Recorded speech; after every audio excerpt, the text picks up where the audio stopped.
खुलुमबाय गोजोन फुंबिलिनि गासैबो बडलेण्ड बुब्लिनि अनसायगिरिफोरखौ बरायग्रोबाय। दिनै 30 मार्च रबिबारनि फानजामुथिखौ फरायथिनो लादों आं उदांस्रि मुसाहारिया। फानजामुथिनि गिबियाव दं मेष राशि नंखाय बाथ्रानि थाखाय गुबुनजों बांसावजागोन, नखराव खुसिया गोमालांगोन। वृष राशि गोसोआव साननाय बादि खामानिफोरखौ मावफुंनो हागोन, रंजा खुसिनि सान जागोन। मिथुन राशि आसा खालामनानै थानाय सिमांफोरा मोगथां महर मोनगोन, गोसोआ जोबोर गोजोननाय मोनगोन। कर्क राशि गुबुनजों माबा मोनसे जाहोननि थाखाय लाजि फोनांजानो हागौ, दुखु दाहाजोंनो साना बारलांगोन। सिंह राशि गोसोनि साननाय हनायफोरा फैमाल थांगोन, दुखुजोंनो गोसोआ बायग्लिलांगोन। कन्या राशि गोजान लामा दावबायनो खाबु मोनगोन, गोसोखौ सान्थि मोनगोन। तुला राशि समाजनि मोजां हाबा मावनो बाहागो मोनफागोन, गोसोआ थुलुंगाखांगोन। वृश्चिक राशि नोंथांनि गथ'आ गोजौ सोलोंथाइ लानायाव फेलें जागोन, असान्थिजोंनो साना बारलांगोन।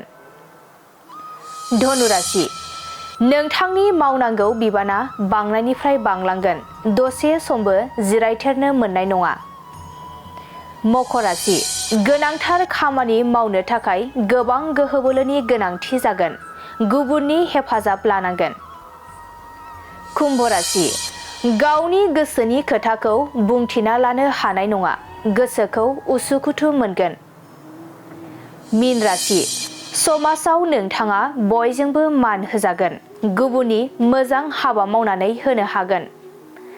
दिनै सानसेनि राशि फरायथिनायाबो एसेनोसै। आसा खालामो नोंथांनि दिनैनि साना मोजाङै मोजां थांगोन, बेखौ बडलेण्ड बुब्लि नखरनिफ्राय मिजिंथिबाय। गोजोन्थों।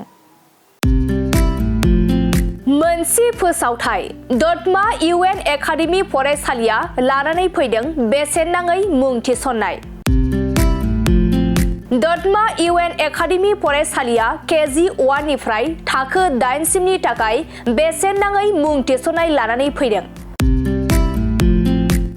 इउएन एकाडेमि दतमा फरायसालिया केजि 1 निफ्राय थाखो 8 सिमनि फरायसाफोरनि थाखाय बेसेन नाङै मुं थिसननाय होगासिनो दं।